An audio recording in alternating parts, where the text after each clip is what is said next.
Hello and welcome. In this video, we will be exploring the fascinating world of enzymes and the lock and key theory of their mechanism.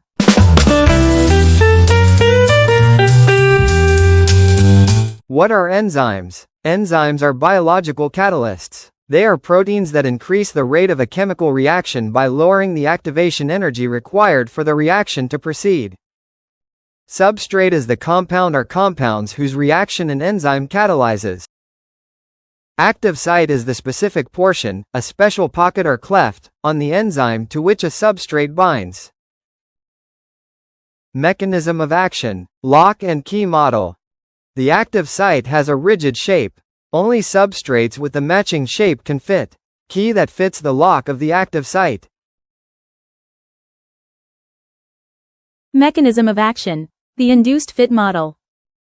Step 1. The active site of enzyme is flexible, not exactly complementary to the shape of substrate. The substrate binds to the active site of enzyme. The binding induces a slight change in the conformation of active site of enzyme. Step 2. Allowing the substrate fits precisely to active site of enzyme, because the active site now becomes fully complementary with shape of substrate, forming enzyme-substrate complex. Step 3. Product is formed. Active site of enzyme changes back to original conformation when product is released.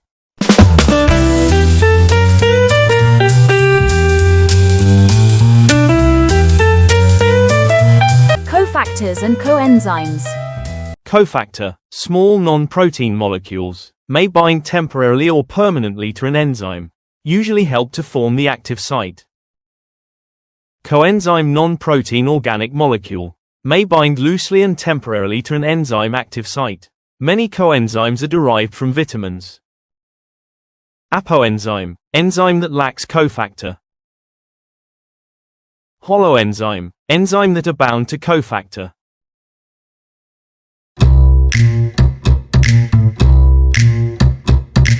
Enzyme inhibition. Competitive inhibitor. Inhibitor have similar shape with the substrate.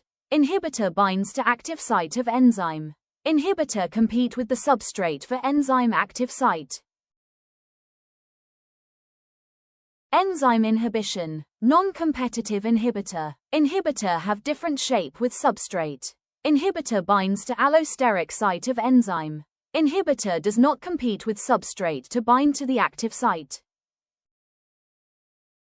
Environmental factors. Temperature. Enzyme activity is very temperature sensitive. At low temperatures, there is little activity.